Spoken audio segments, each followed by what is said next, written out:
profits with joint ventures. Welcome back to another episode of Build with a Plan with Coach David. And what we're all about here on Build with a Plan is to help you with tips and tricks to help you build your business as quick as possible, but building it with a good foundation so that you can make sure that you are experiencing that financial freedom and that time freedom that all of us crave as we grow a business. Now, last episode we talked about bundling your way to profits by completing an apples to oranges comparison or creating an apples to oranges comparison for your business, for the services and the products that you offer. Now, that is trying to find different solutions inside your business that you can offer that adds value to make sure that when people look at you, they're not looking at an apples to apples comparison, and that apples to oranges comparison with the added value that you're bringing will attract more clients and allow you to have more profits. And that's the best way to grow your business, or one of the good ways to grow your business. Now, today we're going to build on that with talking about joint ventures. Okay, so joint ventures is a joint venture partner, a referral partner, someone that you trust that works with similar prospects as you do, so that together you actually create a much bigger and more valuable service to your clients. But first of all, you need to understand what your ideal target market is, and you want to make sure that you are narrowing it down.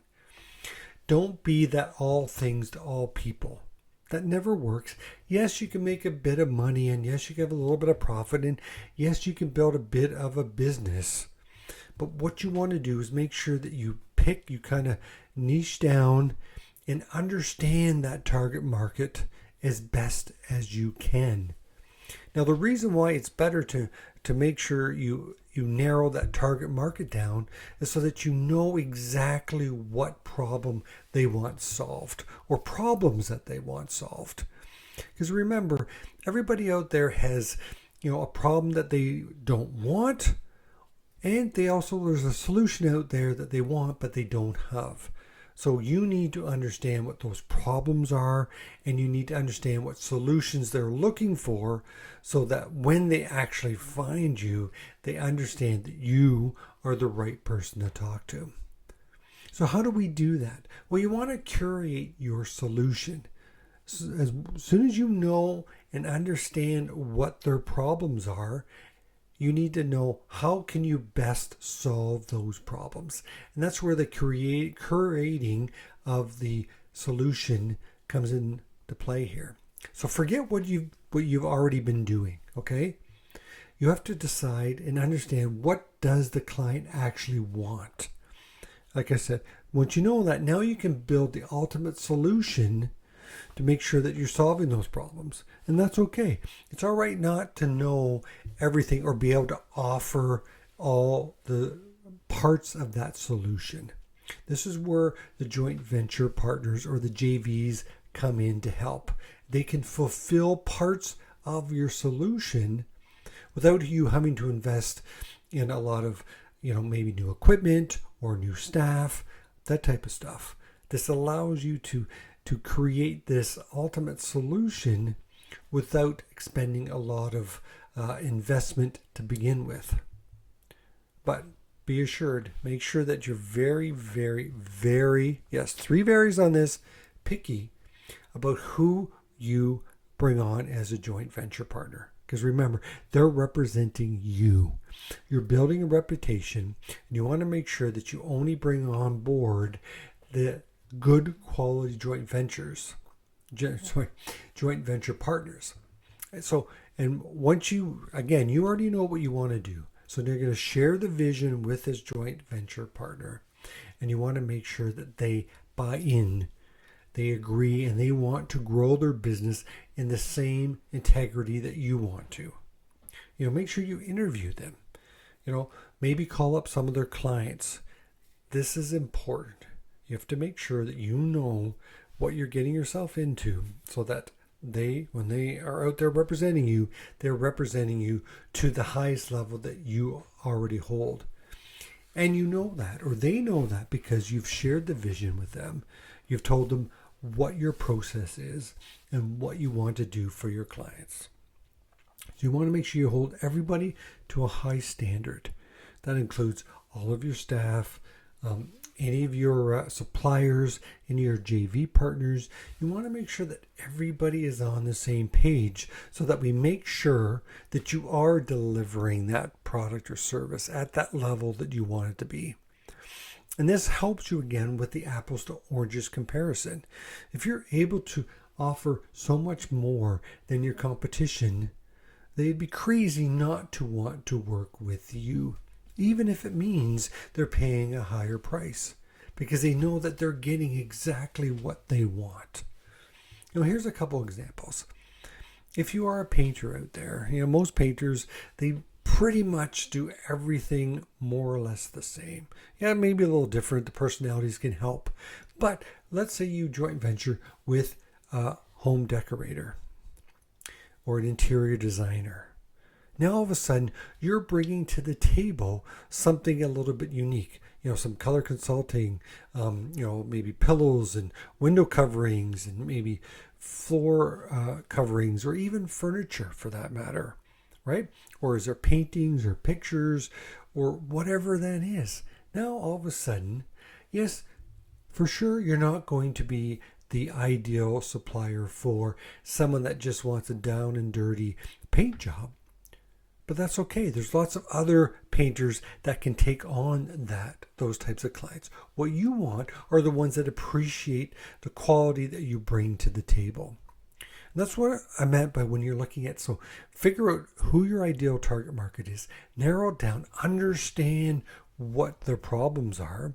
The clients that would appreciate, color consulting and a decorator, home designer, interior designer, whatever title you want to put on that, they are the ones that will understand the value that you're bringing to the table. So there's a great example right there. Another one would be, realtor. Most realtors, especially in our area right now, it's really free home evaluation, right? Everybody, that's expected. That is not a leading problem-solving issue, because everybody's going to do that. That's just part of what realtors do. But what happens if you actually, part of no extra cost to the client, you brought in a home stager, and they came in, they went through your house, and they set up your house, even if it meant bringing in some new furniture or some knickknacks or whatever it is to just spruce up the house a little bit better, and at no extra cost. Just think about that. All of a sudden, you are now a little bit better than anybody else, because you're bringing a service that doesn't cost any more to the client. Now, what about a lawn maintenance? So you're cutting grass, or you're doing weeds. A lot of times I talk about this, but let's say that you have a joint venture with a tree service person. Yes, you might be able to do some, little bit of trimming and that type of stuff. But what happens if you need to be able to service some larger trees? You want to make sure that you have a tree service person or business that is, at the same level as you, so that can just be part of what you look at.